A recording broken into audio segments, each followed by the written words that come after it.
Hello guys, welcome back to my YouTube channel. और आज की वीडियो का टॉपिक है is it still worth coming to Canada in 2026।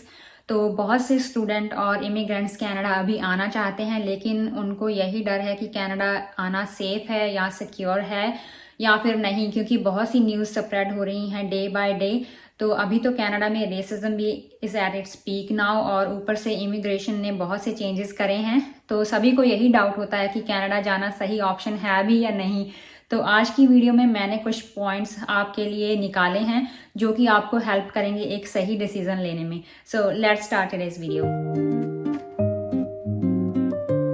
तो सबसे पहले बात करते हैं इमिग्रेशन की। अभी हाल ही में गवर्नमेंट ने बहुत ही ज़्यादा रूल्स इम्प्लीमेंट करे हैं इमिग्रेशन के रिलेटेड, और डे बाय डे वो लोग नए रूल निकालते जा रहे हैं, जिससे कि पीआर बहुत ज़्यादा मुश्किल होती जा रही है स्टूडेंट्स के लिए और वर्क परमिट होल्डर्स के लिए भी। तो अगर आप लोगों ने कभी गौर किया हो तो हम इंडियंस की सबसे ज़्यादा फेवरेट जगह जो कनाडा ही रही है, और उसका एक रीज़न ये भी था कि कनाडा में पीआर पॉलिसीज़ बहुत ज़्यादा ईजी थी। यहाँ पे आके आप लोग परमानेंट रेजिडेंसी अपनी ले सकते हो और बहुत ही इजी स्टेप्स थे। और इसके अलावा हम लोग फैमिली ओरिएंटेड लोग भी हैं, और हमें ऐसा होता है कि जहाँ पे हम लोग जा रहे हैं हमारी फैमिली भी हमारे साथ वहाँ पे आ जाए एक पॉइंट पे। तो अगर हमें पीआर मिल रही है टाइम पे तो हमारी फैमिली को स्पॉन्सर करने के भी बहुत ज़्यादा ऑप्शंस थे। लेकिन अभी गवर्नमेंट ने सब कुछ बहुत ही ज़्यादा टाइट कर दिया है। इतने ज़्यादा स्ट्रिक्ट रूल आज से पहले कभी नहीं हुए थे। रूल्स इतने स्ट्रिक्ट हो चुके हैं कि अभी कुछ ही कॉलेजेस को पोस्ट ग्रेजुएशन वर्क परमिट देने की अथॉरिटी होगी। अगर आपका कॉलेज उस लिस्ट में नहीं है और आपने अपनी स्टडी कंप्लीट करी तो आपको उसके बाद वर्क परमिट तक भी नहीं मिलेगा। तो पीआर तो बहुत ही ज़्यादा दूर की बात है। तो पीआर लेना आज की डेट में मोर देन इम्पॉसिबल है, लेकिन बहुत सी चीज़ें गवर्नमेंट ने ओपन भी रखी है, क्योंकि उनको भी पता है कि जो लोग कनाडा में आएंगे उनको एक पॉइंट पे पीआर भी चाहिए होगी।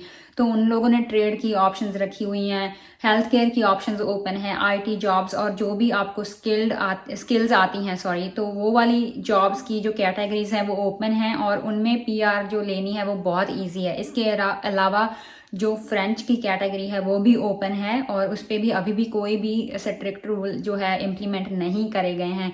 तो ऑप्शंस हैं, लेकिन बहुत ही ज़्यादा लिमिटेड ऑप्शन रह चुके हैं।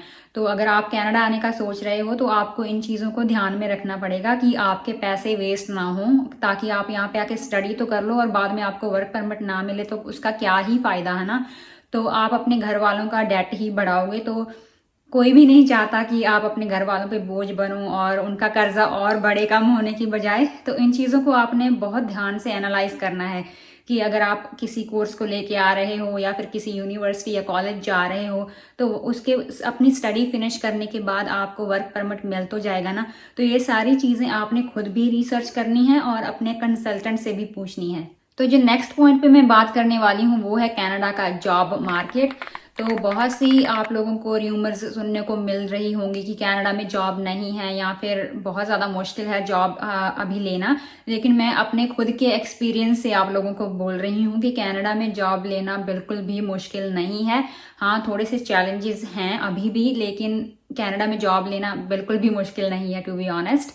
बट प्रॉब्लम आपकी वहीं की वहीं है। अगर आप कनाडा आ भी रहे हो तो आप वर्क परमिट ले भी लिया अगर आपने और 2 साल काम कर भी लिया तो भी वो चीज़ आपके लिए इनफ नहीं रहने वाली। तो अगेन मैं वही पॉइंट पे फोकस करूंगी कि आपको बहुत ही ज़्यादा लॉजिकली सोचना होगा कि अगर आप अपना वर्क परमिट ले भी लेते हो, आप एक अच्छी जॉब भी ले लेते हो, तो क्या वो जॉब आपको स्पॉन्सर करने में हेल्प करेगी? क्या वो जॉब आपको आपकी पीआर दिलवा देगी? तो ये चीज़ें आपने डे 1 से ही सोचनी है। तो पहले ऐसा नहीं था। जब मैं स्टूडेंट आई थी तो हमें सिर्फ स्टडी पे फोकस करना था। जब हमारे पास वर्क परमिट था तो हमने तब अपनी जॉब के बारे में हमने सोचना शुरू करा था। लेकिन अभी डे 1 से आपको प्लानिंग करनी होगी। आपकी स्टडी जो भी आप चूज करोगे वो आपकी पीआर की तरफ आपको लेके जाए तो ही आपको फायदा है। और अभी तो गवर्नमेंट ने यही बोल दिया है कि अगर आपकी स्टडी के रिलेटेड जॉब नहीं आपको मिली तो आपको पीआर का कोई चांसेस नहीं है। तो बहुत सी चीज़ें हैं जिनको आपने ध्यान में रखना है। तो मैं आपको यही बोलूँगी कि अगर आप जस्ट डिग्री लेने के लिए आ रहे हो कनाडा में और उसके बाद आप सोच रहे हो कि वर्क परमिट लेके कोई ना कोई जॉब का हल हो जाएगा, तो ऐसा नहीं है। आपको डे 1 से प्लानिंग करनी पड़ेगी और आप इसके लिए थॉरोली सर्च करो इस चीज़ को कि कौन कौन सी चीज़ों में आपको पीआर मिल सकती है वही कोर्सेज चूज करो और उसके बाद वही जॉब ढूंढो। तो ये चीज़ें आपको डे 1 से ट्राई करनी पड़ेगी and it's not about getting a job any more.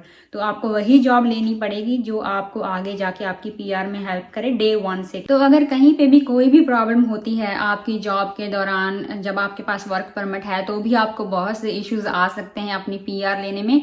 तो मैं वही चीज़ आपको फिर से बोलूंगी कि डे 1 से आपको प्रेप करना पड़ेगा अगर आप प्लान कर रहे हो कनाडा आने का।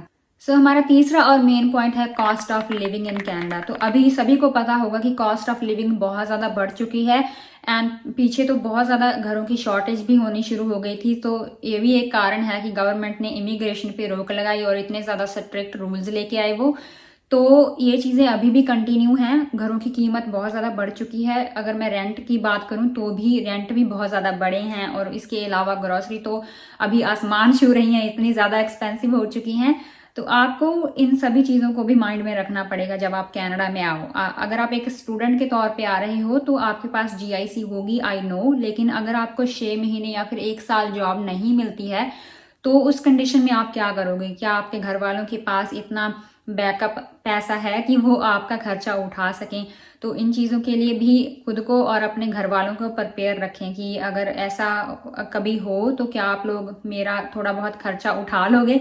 तो ये चीज़ें स्टूडेंट्स को मेंटली बहुत ज़्यादा बॉदर करती हैं कनाडा में। आपको खुद को मेंटली प्रिपेयर करना पड़ेगा। अगर आप एक स्टूडेंट आ रहे हो, अकेले आ रहे हो, तो बहुत सी चीज़ें इकट्ठी हो जाती हैं स्ट्रेस लेने के लिए। तो उसके ऊपर अगर आपको फाइनेंशियल बर्डन भी रहेगा तो चीज़ें बहुत ज़्यादा इम्पॉसिबल हो जाती हैं आपको, और आपका जो सोचने का जो तरीका है वो भी चेंज हो जाता है। आपको फिर आप सर्वाइवल मोड पे आ जाते हो रैदर देन कि आप अपने फ्यूचर को सोचो कि कैसे मैं पीआर लूँ या मैं क्या करूँ। तो आपको ये होता है कि बेसिक नेसेसिटीज़ मीट हो जाए, मेरे घर वालों ने कर्जा लिया है वो उतर जाए। तो ये एक सही अप्रोच नहीं है। तो अगर आप स्ट्रगल करोगे, आपको लगता है कि फाइनेंशियली आपके घर वाले इतने स्ट्रांग नहीं हैं, तो choose any other country rather than Canada. तो बाद में आप उस कंट्री से यहाँ आ सकते हो। तो ये मैंने over the time cheese observe करी है कि लोग कनाडा के लिए बहुत ज़्यादा पैशनेट हैं, लेकिन आपको इतना पैशनेट होने की ज़रूरत नहीं है। बाकी कंट्रीज़ में भी क्वालिटी ऑफ लाइफ बहुत बढ़िया है और वहाँ पे लिविंग कॉस्ट कनाडा के कंपैरिजन बहुत कम है। तो ये सर्च आपने खुद करनी है। लेकिन आज की वीडियो हमारी कनाडा पे ही बेस्ड है, तो मैं सिर्फ कनाडा पे ही फोकस रखूँगी। तो अगर आपके घर वाले फाइनेंशियली स्ट्रांग नहीं हैं और अगर आपको लगता है कि आप यहाँ पे आते ही एक जॉब सिक्योर कर लोगे, तो you are more than welcome here. But सारी चीज़ें अपने माइंड में प्लीज़ रखें ताकि आपके घर वालों को कोई प्रॉब्लम ना हो, ताकि आपको मेंटली यहाँ पे आके बहुत ज़्यादा डिस्टर्ब ना होना पड़ जाए। तो अभी तक हमने बहुत से नेगेटिव एस्पेक्ट्स देख लिए, या फिर ये कहूँ कि बहुत से रियलिटी चेक्स देख लिए हैं कनाडा के बारे में, आप लोगों ने मुझसे सुन लिए हैं। तो अभी हम लोग बात करते हैं पॉजिटिव साइड की कि पॉजिटिव क्या क्या हो सकता है आपके साथ। तो सबसे पहली चीज़ जो इंडिया में बैठे हुए लोग स्पेशली यूथ क्रेव करते हैं वो है क्वालिटी ऑफ लाइफ, कि हमें बिना जजमेंट के जीना है और हम नहीं चाहते कि हमें लोग बोलें कि आप ये करो वो करो, और हम चाहते हैं कि जैसी लाइफ हम स्पेंड करना चाहते हैं वैसी ही हम स्पेंड करें। तो मेन रीज़न सबके बैक ऑफ द माइंड यही चल रहा होता है। तो क्वालिटी ऑफ लाइफ यहाँ की नंबर 1 है, सेफ्टी यहाँ की नंबर 1 है। तो आपको रेसिज्म वगैरह की न्यूज़ को देखकर घबराने की ज़रूरत नहीं है, ये इतना भी ज़्यादा नहीं है। अगर कोई वंस इन ए वाइल कोई ऐसा इंसिडेंट होता है तो वो चीज़ डेफिनेटली न्यूज़ बनती है, क्योंकि ये सारी चीज़ें कनाडा के लोगों के लिए भी नहीं हैं। और ये सारी बातें बाद की हैं। अगर आप लोग ऐसा कुछ फेस करते भी हो तो उनके लिए प्रॉपर मेजर्स हैं, प्रॉपर गाइडलाइंस हैं, रूल्स हैं, और यहाँ की पुलिस जो है वो एक्शन लेती है। तो ये चीज़ों के लिए आपको डरने की या घबराने की ज़रूरत नहीं है। और इसके अलावा रही मेंटल हेल्थ की बात, तो स्टूडेंट्स के लिए भी मेंटल हेल्थ की बहुत ज़्यादा जो हेल्पलाइंस हैं वो ओपन होती हैं। तो ये चीज़ों को भी आपने पॉजिटिवली ही लेना है कि अगर आपको कुछ ऐसा एक्सपीरियंस करने को मिलता है तो इनके भी सोल्यूशन हैं कनाडा में। और इसके अलावा अगर मैं बात करूं कि पीआर जो टफ हो रही है डे बाय डे, तो वो मैंने आपको बोला है कि आप रिसर्च करोगे और डे 1 से अगर आप लॉजिकली चलोगे तो आपको पीआर मिलने से दुनिया की कोई ताकत नहीं रोक सकती।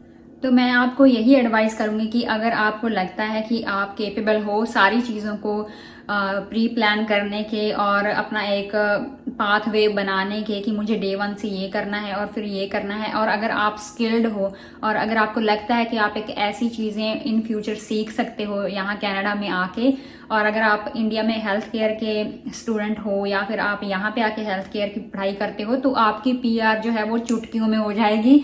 तो इन चीज़ों की आपको वरी करने की ज़रूरत नहीं है। तो वही चीज़ें मैं आपको फिर बोलूँगी कि आपको फाइनेंशियली और मेंटली प्रिपेयर होके आना है। तो ये 2 चीज़ें अगर आप अपने ध्यान में रखोगे तो कनाडा, चाहे आप 2026 में आओ या फिर 2030 में आओ, कनाडा आपके लिए हमेशा ही एक बढ़िया कंट्री रहेगा। और जो प्रॉब्लम्स आपको कनाडा में सुनने को मिल रही हैं कि बहुत ज़्यादा अराइज हो रही हैं, तो उनके लिए भी गवर्नमेंट बहुत ही स्ट्रिक्ट एक्शन लेती है डे बाय डे। बट बात वो है कि वो चीज़ें न्यूज़ नहीं बन पाती। तो मैं आपको यही बोलूँगी कि अगर आप 2026 में कनाडा आना चाहते हो तो you are more than welcome, आप ज़रूर आओ। और कोई ऐसी बात नहीं है कि कनाडा आपके लिए अभी सेफ नहीं है या फिर कनाडा आपके लिए एक गुड ऑप्शन नहीं है। तो अगर मेरा कोई फ्रेंड कनाडा आना चाहता है और मैं अपने एक्सपीरियंस से पिछले 7 सालों से जो मैंने अर्न करा है, मैं आपको यही सजेस्ट करूँगी कि आप कनाडा ज़रूर आओ, लेकिन मेंटली एंड फाइनेंशियली प्रिपेयर होके। तो ये थी हमारी आज की वीडियो। आई होप आप लोगों को कुछ ना कुछ पॉजिटिव और कुछ ना कुछ रियलिटी चेक सुनने को मिला होगा। तो अभी आपके ऊपर है कि आपने कैसा डिसीजन लेना है। तो ये थी हमारी आज की वीडियो। अगर आप लोगों को लगता है कि मैंने कोई पॉइंट मिस किया है तो प्लीज़ उनको कमेंट में ज़रूर मेंशन करें। अगर आपको लगता है कि कुछ चीज़ें जो आपको अभी और भी जानना ज़रूरी था आपके लिए और मैंने वो चीज़ें उनके बारे में बात नहीं करी, तो प्लीज़ वो भी मुझे बताएं ताकि मैं उनके रिलेटेड एक और वीडियो बना सकूं। और अगर आपको स्टिल कोई डाउट है तो भी आप मुझे कमेंट्स में पूछ सकते हो। और अगर आपको आज की वीडियो अच्छी लगी तो इसे ज़रूर लाइक करें एंड अपने थॉट्स मेरे साथ ज़रूर शेयर करें। So thanks for watching today's video and मैं मिलती हूँ बहुत जल्दी आप लोगों को एक नई वीडियो के साथ। तब तक के लिए take care and bye bye.